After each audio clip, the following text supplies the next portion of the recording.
तो नमस्कार फ्रेंड, जय जगन्नाथ। रथयात्रा कहीं प्रत्येक वर्ष होता है। पौराणिक कथा अनुसार रथयात्रा ହେଉଛି सनातन धर्मर एक महान एवं पवित्र पर्व। ओडिशा पुरी धामरे भगवान जगन्नाथ, बलभद्र और देवी सुभद्रांक रथयात्रा विश्व प्रसिद्ध। प्रति वर्ष आषाढ़ शुक्ल द्वितीया तिथि यही पवित्र पर्व उत्सव पालन कराଯାଏ। लक्ष लक्ष भक्त ଏହି ଦିନ ରଥ ଟାଣି ନିଜକୁ ଧନ୍ୟ ମନେ କରନ୍ତି। ଅନେକଙ୍କ ମଧ୍ୟରେ ପ୍ରଶ୍ନ ଉଠେ, ରଥଯାତ୍ରା ପ୍ରତ୍ୟେକ ବର୍ଷ କାହିଁକି ହୁଏ? ପୌରାଣିକ କଥା ଅନୁସାରେ ଏହାର ଅନେକ କାରଣ ରହିଛି। ସ୍କନ୍ଦ ପୁରାଣ, ବ୍ରହ୍ମ ପୁରାଣ, ପଦ୍ମ ପୁରାଣ ଏବଂ ଉତ୍କଳ ଖଣ୍ଡରେ ଏହି ମହାନ ଯାତ୍ରାର ମହିମା ବର୍ଣ୍ଣିତ ହୋଇଅଛି। ପୌରାଣିକ କଥା ଅନୁସାରେ ଭଗବାନ ଜଗନ୍ନାଥ କେବଳ ମନ୍ଦିର ଭିତରେ ରହିଥିବା ଦେବତା ନୁହନ୍ତି, ସେ ସମସ୍ତ ଜୀବଜଗତଙ୍କ ନାଥ। ସିଏ ହେଉଛନ୍ତି ଜଗନ୍ନାଥ। ଯେଉଁ ଭକ୍ତମାନେ ମନ୍ଦିରକୁ ଯାଇ ଦର୍ଶନ କରିପାରନ୍ତି ନାହିଁ, ସେମାନଙ୍କ ପାଖକୁ ସ୍ୱୟଂ ପ୍ରଭୁ ରଥରେ ବସି ଆସନ୍ତି। ସେଥିପାଇଁ ରଥଯାତ୍ରାକୁ ଭକ୍ତ ବତ୍ସଳ ବୋଲି କୁହାଯାଏ। ପ୍ରଭୁଙ୍କ ଲୋକ ଦର୍ଶନ ବୋଲି କୁହାଯାଏ।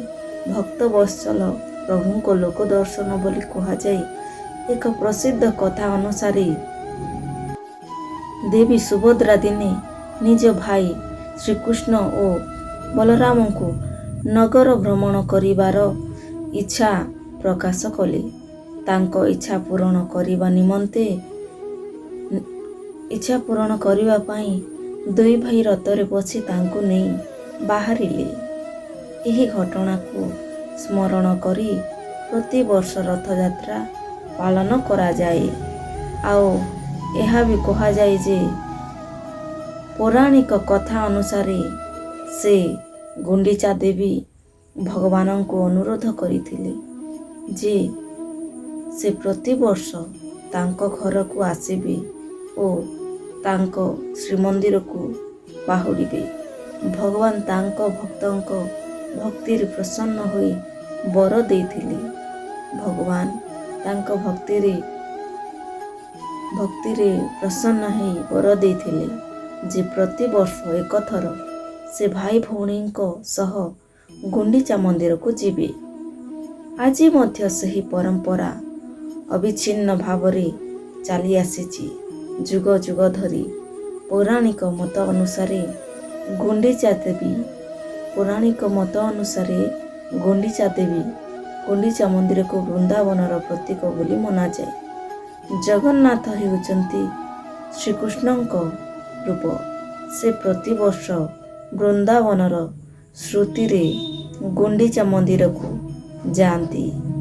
ଏହା ପ୍ରେମ, ଭକ୍ତି ଓ ଈଶ୍ୱରଙ୍କ କରୁଣାର ପ୍ରତୀକ ବୋଲି କୁହାଯାଏ। ରଥଯାତ୍ରାର ଆଉ ଏକ ବିଶେଷତ୍ୱ ମହତ୍ତ୍ୱ ରହିଛି, ହେଉଛି ସମାନତାର ବାର୍ତ୍ତା। ମନ୍ଦିରକୁ ସମସ୍ତେ ପ୍ରବେଶ କରିପାରନ୍ତି ନାହିଁ। କେବଳ ହିନ୍ଦୁ ହିଁ ଶ୍ରୀମନ୍ଦିରକୁ ପ୍ରବେଶ କରନ୍ତି। କିନ୍ତୁ ରଥଯାତ୍ରା ସମୟରେ ପ୍ରଭୁ ସ୍ୱୟଂ ବାହାରକୁ ଆସି ସମସ୍ତଙ୍କୁ ଦର୍ଶନ ଦିଅନ୍ତି। ଧନୀ ଗରିବ, ଜାତି ଧର୍ମ ନିର୍ବିଶେଷରେ ସମସ୍ତେ ପ୍ରଭୁଙ୍କୁ ରଥ ଟାଣିବାର ସୁଯୋଗ ପାଆନ୍ତି। ଏହା ମାନବ ସମାନତାର ପର୍ବ। ଉଦାହରଣ ଦିଏ ଯେ ଭଗବାନ କାହାକୁ କେବେ ଭେଦଭାବ କରନ୍ତି ନାହିଁ। ପୌରାଣିକ ବିଶ୍ୱାସ ଅନୁସାରେ ରଥଯାତ୍ରାରେ ରଥ ଟାଣିଲେ କିମ୍ବା ଭକ୍ତିର ସହିତ ପ୍ରଭୁଙ୍କ ଦର୍ଶନ କଲେ ଅନେକର ଜନ୍ମର ପାପ କ୍ଷୟ ହୁଏ ବୋଲି ମନ ପବିତ୍ର ହୁଏ ଏବଂ ଭଗବାନଙ୍କ କୃପା ଲାଭ କରେ ବୋଲି କୁହାଯାଏ। ରଥଯାତ୍ରାର ତିନୋଟି ରଥର ମଧ୍ୟରେ ଗଭୀର ଆଧ୍ୟାତ୍ମିକ ଅର୍ଥ ରହିଛି। ଭଗବାନ ଜଗନ୍ନାଥଙ୍କର ରଥ ନନ୍ଦିଘୋଷ, ବଳଭଦ୍ରଙ୍କର ରଥ ତାଳଧ୍ୱଜ ଏବଂ ଦେବୀ ସୁଭଦ୍ରାଙ୍କ ରଥ ଦର୍ପଦଳନ। ଏହି ତିନି ରଥ ଜ୍ଞାନ, ଶକ୍ତି ଓ ଭକ୍ତିର ପ୍ରତୀକ ବୋଲି ମନାଯାଏ। ପ୍ରତିବର୍ଷ ନୂଆ କାଠରେ ରଥ ନିର୍ମାଣ କରାଯାଏ। ପ୍ରତିବର୍ଷ ନୂଆ କାଠରେ ରଥ ନିର୍ମାଣ କୁହାଯାଏ ସେହି ରଥ 200 କୋଟିର ହୋଇଥାଏ। ଏକ ବଡ଼ ଶିକ୍ଷା ଦିଏ, ମଣିଷ ଶରୀର ଯେପରି ନିଶ୍ୱର ସେହିପରି ରଥ ମଧ୍ୟ ଅସ୍ଥାୟୀ, କିନ୍ତୁ ଆତ୍ମା ଓ ପରଆତ୍ମା ଚିରନ୍ତନ। ଏହି ଦର୍ଶନକୁ ସ୍ମରଣ କରିବା ପାଇଁ ପ୍ରତିବର୍ଷ ନୂଆ ରଥ ତିଆରି କରାଯାଏ। ତାହା କୋଟି କୋଟି ଟଙ୍କା ହେଉ ବା ଲକ୍ଷରେ ବି ହେଉ। ରଥଯାତ୍ରା ସମୟରେ ହେଉଥିବା ଛେରା ପହଁରା ନୀତି ମଧ୍ୟ ଅତ୍ୟନ୍ତ ମହତ୍ତ୍ୱପୂର୍ଣ୍ଣ। ଗଜପତି ମହାରାଜ ସୁନାର ଝାଡ଼ୁରେ ରଥ ସଫା କରନ୍ତି। ଗଜପତି ମହାରାଜ ସୁନାର ଝାଡ଼ୁରେ ରଥ ସଫା କରନ୍ତି।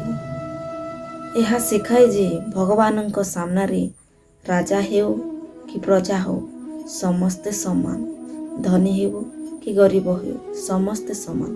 ପୌରାଣିକ କଥା ଅନୁସାରେ ଆହୁରି କୁହାଯାଇଛି ଯେ ଦେବତାମାନେ ମଧ୍ୟ ରଥଯାତ୍ରା ଦେଖିବାକୁ ଇଚ୍ଛା କରନ୍ତି। ଏହି ସମୟରେ ସ୍ୱର୍ଗର ଦେବଗଣ ପୁଷ୍ପ ବର୍ଷା କରି ପ୍ରଭୁଙ୍କୁ ସ୍ୱାଗତ କରନ୍ତି ବୋଲି ବିଶ୍ୱାସ କରାଯାଏ। ଦେଖିଥିବେ, ପୁରୀରେ ଯେତେବେଳେ ରଥ ଟଣା ହେଉଥାଏ ସେହି ସମୟରେ ପୁଷ୍ପବୃଷ୍ଟି ନିଶ୍ଚୟ ହୁଏ। ଏମିତିକି ଝିପିଝିପି ବର୍ଷା ମଧ୍ୟ ହୋଇଥାଏ।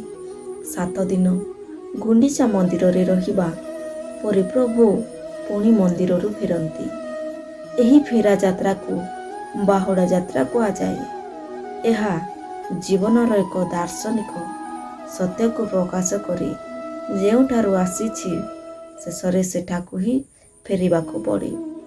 ଫେରିବା ବେଳେ ଗୁଣ୍ଡିଚାଙ୍କ ହାତରୁ ପୋଡ଼ପିଠା ଖାଇ 3 ଭାଇ ଭଉଣୀ ଘରକୁ ଫେରନ୍ତି।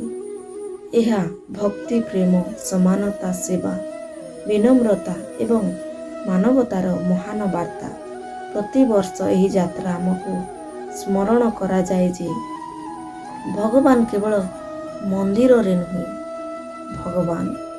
ମନ୍ଦିରରେ ନୁହେଁ, ପ୍ରତ୍ୟେକ ଜୀବର ହୃଦୟରେ ବାସ କରନ୍ତି। ଶେଷରେ କୁହାଯାଏ ଯେ ପୌରାଣିକ ଅନୁସାରେ ରଥଯାତ୍ରା ପ୍ରତିବର୍ଷ ହେବାର ମୁଖ୍ୟ କାରଣ ହେଲା ଭଗବାନଙ୍କ ଭକ୍ତକୁ ଦିଆଯାଇଥିବା ବଚନ। ଗୁଣ୍ଡିଚା ଦେବୀଙ୍କୁ ବର ସମସ୍ତଙ୍କୁ ଦର୍ଶନ ଦେବାର କରୁଣା, ବୃନ୍ଦାବନ ସୃଷ୍ଟି ଏବଂ ସମଗ୍ର ବିଶ୍ୱକୁ ପ୍ରେମ ଓ ଧର୍ମର ବାର୍ତ୍ତା ପହଞ୍ଚାଇଥିଲେ। ସେଥିପାଇଁ ଆଷାଢ଼ ମାସ ଆସିଲେ ସମଗ୍ର ବିଶ୍ୱରେ ଅପେକ୍ଷା କରିଥାଏ ଏହି ଦିବ୍ୟ ରଥଯାତ୍ରାକୁ, ଯେଉଁଠାରେ ସ୍ୱୟଂ ଭଗବାନ ପ୍ରଭୁ ଜଗନ୍ନାଥ ନିଜେ ଭକ୍ତମାନଙ୍କ ମଧ୍ୟକୁ ଆସି ସମସ୍ତଙ୍କୁ ଆଶୀର୍ବାଦ ପ୍ରଦାନ କରନ୍ତି। ଭିଡ଼ିଓଟି ଭଲ ଲାଗିଥିଲେ ଗୋଟେ ଲାଇକ୍, ସେୟାର ଏବଂ ସବସ୍କ୍ରାଇବ୍ ନିଶ୍ଚୟ କରନ୍ତୁ ଓ କମେଣ୍ଟରେ ଜୟ ଜଗନ୍ନାଥ ନିଶ୍ଚୟ ଲେଖନ୍ତୁ।